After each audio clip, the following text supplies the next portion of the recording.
রাসূলুল্লাহ সাল্লাল্লাহু আলাইহি ওয়াসাল্লাম সাফা পাহাড়ের উপর উঠলেন।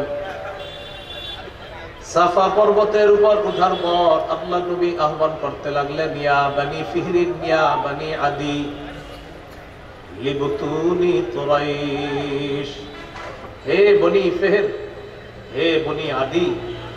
কুরাইশের অনেকগুলো এলাকার নাম বলে ডাক দিয়েছে। ডাক দেওয়ার পর নবীজি সাল্লাল্লাহু আলাইহি সাল্লাম তাদেরকে আহ্বান করে সকলকে ডাকলেন। ফাজাআ আবু লাহাব ওয়া কুরাইশ। আবু লাহাব আসলো, কুরাইশরা আসলো। ফাজাআলা আর-রাজুলু, কোন ব্যক্তি যদি দেখতেন তিনি না যাইতে পারতেন, আরসালা রাসূলান ইয়ানজুরা মা হুয়া। সাফা পাহাড়ের উপর উঠার পর আল্লাহ নবী যখন জাতিকে আহ্বান করলেন, তোমাদের সাথে আমার কথা আছে, বিভিন্ন মানুষ দলে দলে আগমন করতে লাগলেন। কুরাইশরাও আসতে লাগলো। কুরাইশরা আসলো, আবু লাহাব আসলো। যে ব্যক্তি আসতে পারলো না সে একজনকে পাঠায়া দিল, দেখো তো মুহাম্মদ কেন ডাকছে, এটা দেখার জন্য একজনকে পাঠায়া দিছে। তো নবী পাহাড়ের উপরে দাঁড়ায়া বলতেছে, আরাআইতাকুম লাউ আখবারতুকুম আন্না ফাইলান বিল ওয়াদি তুরিদু আন তুহিরা আলাইকুম আকুনতুম মুসাদ্দিকিয়া। নবীজি বললেন, তোমাদের কি মনে হয় আমি যদি তোমাদেরকে বলি এই পাহাড়ের পিছনে একদল শত্রু বাহিনী অপেক্ষা করতেছে যারা তোমাদের উপর অতর্কিত হামলা চালাবে? এই পাহাড়ের পিছনে একদল সৈন্য বাহিনী আছে, তারা তোমাদের উপর অতর্কিত হামলা চালাবে। আকুনতুম মুসাদ্দিকিয়া, তোমরা কি আমার কথা বিশ্বাস করবা? তারা জবাব দিলেন, মা জাররাবনা আলাইকা ইল্লা সিদকা। সবাই জবাব দিলেন, না আম্মা জাররাবনা আলাইকা ইল্লা সিদকা, আমরা আপনাকে অবশ্যই বিশ্বাস করব মুহাম্মদ, তোমার কথা অবশ্যই আমরা বিশ্বাস করব, কারণ তুমি কখনো সত্য ছাড়া মিথ্যা কথা বলো না। আমরা পরীক্ষা করে দেখেছি তুমি সদা সর্বদা সত্য কথা বলো। তো এটা বলার পর নবীজি বললেন, ফাইন্নী আনা নাযীরুল লাকুম বাইনা ইয়াদাই আযাবিন শাদীদ। আমি তোমাদেরকে যন্ত্রণাদায়ক আযাবের ব্যাপারে ভীতি প্রদর্শন করছি, কঠিন শাস্তি আছে। লা ইলাহা ইল্লাল্লাহ মানো, এটা না মানলে কঠিন শাস্তি। এই কথা বলার পর আবু লাহাব পাথর নিয়ে দাঁড়াইছে। আবু লাহাব বলল, তাব্বান লাকা সাইরাল ইয়াউম আলিহাদা জামাআতানা। মুহাম্মদ, তুমি কি আমাদেরকে এজন্য একত্রিত করেছো? তুমি ধ্বংস হও, নাউজুবিল্লাহ। তোমার পুরোটা দিন ধ্বংস হোক, নাউজুবিল্লাহ। আমাদেরকে এজন্য তুমি ডাকছো? তখন আল্লাহ তাআলা আয়াত নাযিল করলেন, তাব্বাত ইয়াদা আবি লাহাবি ওয়া তাব। আবু লাহাবের দুই হাত ধ্বংস হোক, সে নিজেও ধ্বংস হোক।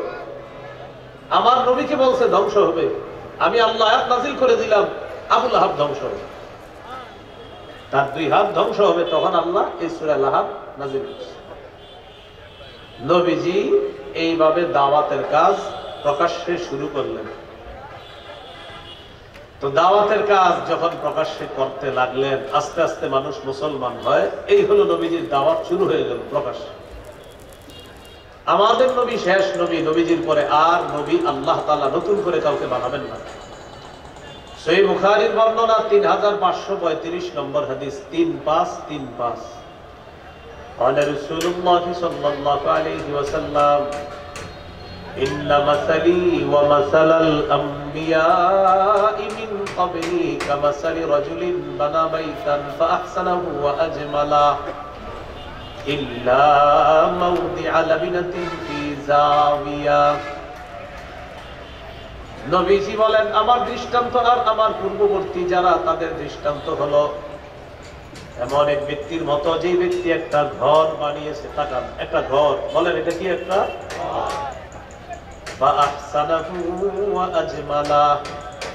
ঘরটা সুন্দরভাবে সাজিয়েছে ইল্লা মাউদিআ লাবিনাতিন ফি যাওয়িয়া, ঘরের কোনায় একটা ইটের জায়গা পরিমাণ ফাঁকা আছে।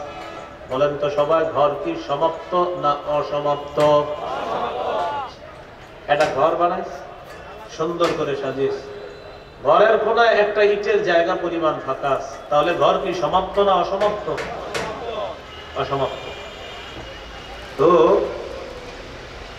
فجعل الناس يطوفون به ويعجبون له ويقولون هل وضعت هذه اللبنة। সুন্দর এই ঘর মানুষ দলে দলে দেখতে যায়, ঘরটা চারপাশে মানুষ তফ করে দেখে, তফ মানে প্রদক্ষিণ করে দেখে। ويعجبون له, ঘরটা যখন দেখে তো ভাই ঘরের সৌন্দর্য দেখে আশ্চর্য হয়। মন দেন, ঘরটা সুন্দর, সবাই দেখে আর সবাই খুশি হয়, তো সুন্দর ঘর।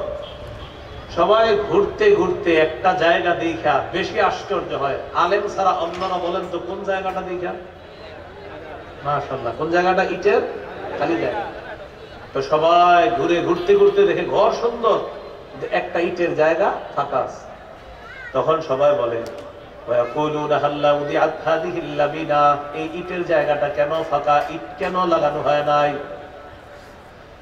আমাদের নবী বলেন শোনো তোমরা, আমি হলাম সেই ইট। আদম নবী থেকে ঈসা নবী পর্যন্ত নবুয়তের ঘর আল্লাহ সাজিয়েছে।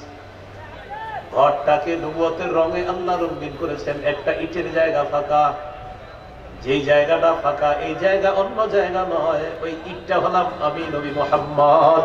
আমার মাধ্যমে এই ইটের জায়গা পূরণ করে নবুয়তের ঘরের সৌন্দর্যের সমাপ্ত আল্লাহ করেছেন। আনা খাতামুন নবিয়্যিন লা নবিয়্যা বাদি, শোনো আমি শেষ নবী, আমার পরে আর কোন নবী হবে না। আমি শেষ নবী, আমার পরে আর কোন নবী হবে না। এই হলো নবীজি সাল্লাল্লাহু আলাইহি সাল্লাম বলে দিলেন আমাদের নবী শেষ নবী, তারপরে আর নবী হবে না। তো যেহেতু নবী হবে না, তো এই কাজ করবে কে? দাওয়াতের কাজ। সহিহ বুখারীর বর্ণনা 3461 নম্বর হাদিস। قال رسول الله صلى الله عليه وسلم بلغوا عني ولو آية। আমার পক্ষ থেকে একটা আয়াত যদি তোমরা জানো, এটা অন্যের কাছে তাবলীগ করো, প্রচার করো, পৌঁছায় দাও। তাহলে নবীজি আর যেহেতু আসবে না, শেষ নবী তিনি, তারপরে এই দায়িত্ব এখন উলামায়ে কেরামের, আমাদের, আমার, আপনার সমস্ত মুমিনের দায়িত্ব এখন নবীর কাজটা অন্যের কাছে পৌঁছায় দাও। সূরা আলী ইমরানের 110 নম্বর আয়াতে আল্লাহ বলেন, কুনতুম খায়রা উম্মাতিন উখরিজাত লিন-নাস তা'মুরুনা বিল মা'রুফি ওয়া তানহাউনা আনিল মুনকারি ওয়া তু'মিনুনা বিল্লাহ। আল্লাহ তাআলা বলেন, তোমরাই হলো শ্রেষ্ঠ উম্মত, তোমাদেরকে মানুষের কল্যাণের জন্য বের করা হয়েছে। তোমাদের কাজ হলো তা'মুরুনা বিল মা'রুফি ওয়া তানহাউনা আনিল মুনকার, সৎ কাজের আদেশ করবা, অসৎ কাজ থেকে নিষেধ করবা, বাধা দিবা। এটা আমাদের কাজ। আল্লাহ আমাদেরকে করার তৌফিক দান করেন।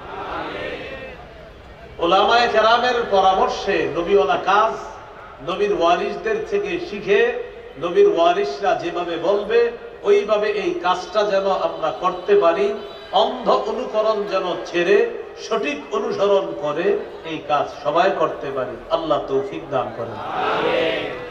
তাহলে এই কাজ করার দায়িত্ব এখন সবার। বলেন, এই কাজ করার দায়িত্ব এখন সবার, সবাইকে এই কাজ করতে হবে। আল্লাহ তাআলা বুঝার তৌফিক দান করেন। এখন কথা হলো, এটা করতে গিয়ে কিছু কাজ আছে, কিছু গুণাবলী লাগবে আপনার। সেই গুণাবলীর মধ্যে 1 নাম্বার গুণ হলো ইখলাস। বলেন, 1 নাম্বার গুণ কি? ইখলাস থাকতে হবে এই কাজে যারা করব। নবীজি সাল্লাল্লাহু আলাইহি সাল্লামের এই কাজ যারা করব, কাজের মধ্যে ইখলাস থাকতে হবে। সূরা জুমারের 11 নম্বর আয়াতে আল্লাহ বলেন, কুল ইন্নী উমিরতু আন আ'বুদাল্লাহা মুখলিসান লাহুদ-দীন। আল্লাহ তাআলা বলেন, নবী আপনি বলেন, আমাকে আদেশ করা হয়েছে আমি যেন দ্বীনকে একনিষ্ঠ করে আল্লাহর জন্য ইবাদত করি। আমি যেন দ্বীনকে একনিষ্ঠ করে ইবাদত করি, এই ব্যাপারে আমাকে আদেশ করা হয়েছে। এই 1 নাম্বার ইখলাস।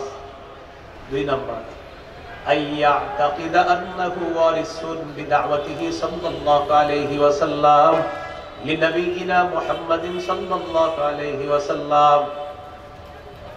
যতজন ব্যক্তি দাওয়াতের কাজ করবে সবার এটা বিশ্বাস করতে হবে, আমি এই কোরআন সুন্নাহ প্রচার করার ক্ষেত্রে আমি আল্লাহর নবীর একজন ওয়ারিস। এই কথাটা বিশ্বাস করা, এই কথা কি করা?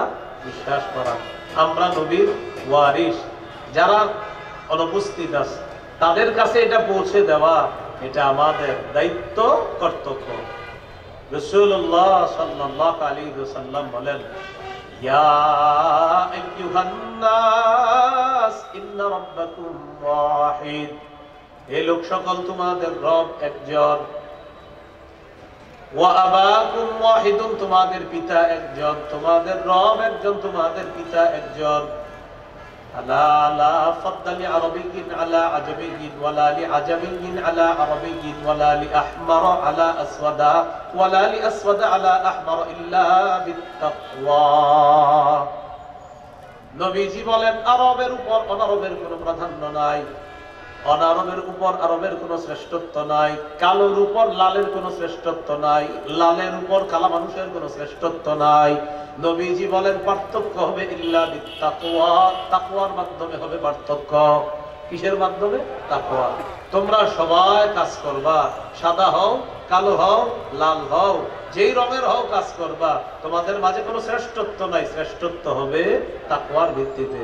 সাথে সাথে নবী আয়াত তেলাওয়াত করলেন, ইন্না আকরামাকুম ইনদাল্লাহি আতকাকুম। তোমাদের মাঝে আল্লাহর কাছে